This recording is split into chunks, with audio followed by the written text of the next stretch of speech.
All right, hi guys. So here to do our first bulletin. You know, talk about the first story I remember being told as a kid by my grandma, Jack and the Beanstalk. I'm not gonna lie, I don't remember if it was a book. I don't remember if she just sat us down and told us. She did a lot of both with the way she would tell stories, so it's a give or take. But it's one of the earliest I remember being told. Um, so we got Jack and the Beanstalk. So Jack and his mother were poor um, farmers. They owned a cow. Very desperate for money, Mom sends Jack into town with the cow to sell the cow, so they can, they can function,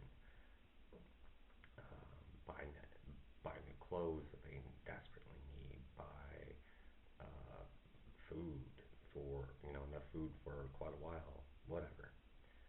Anyways, so Jack takes the cow, starts heading to town.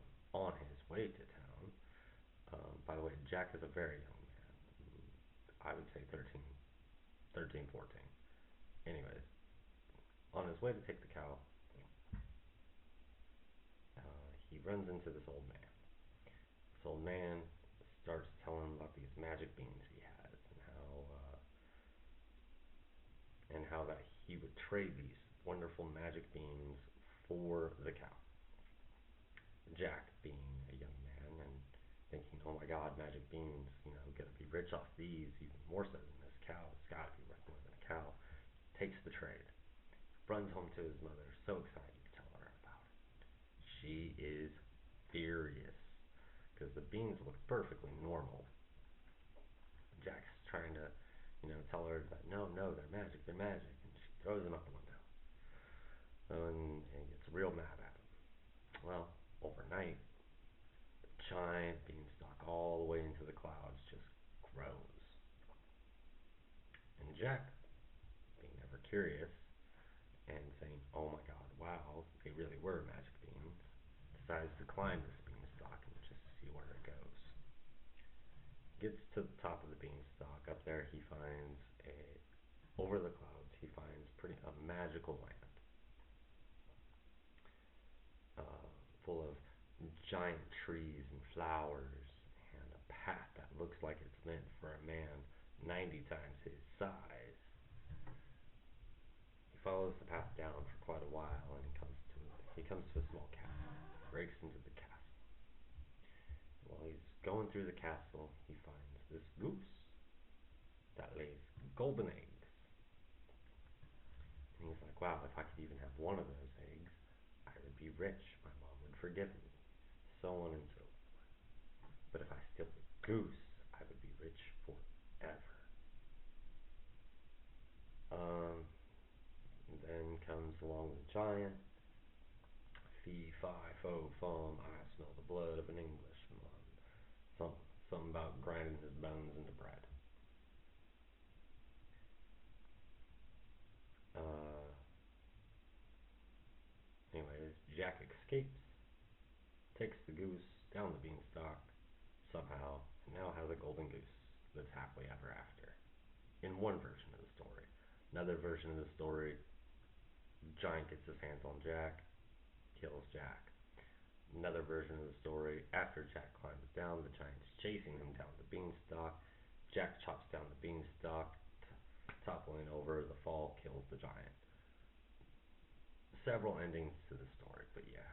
So like I said, it was my grandma who told me that story, and I don't know, it's kind of a fantastical tale. Depending on which ending you go with, there could be a warning about not taking, don't take what isn't yours, don't steal the golden goose just to better your life. Or the one where Jack makes it and chops down the beanstalk and kills the giant. There's a story in there about human ambition and human will, and how when you really put your heart to it and try something, things will work out even when you make a mistake. So yeah, that's kind of what I remember about the story of Jack and the Beanstalk. That's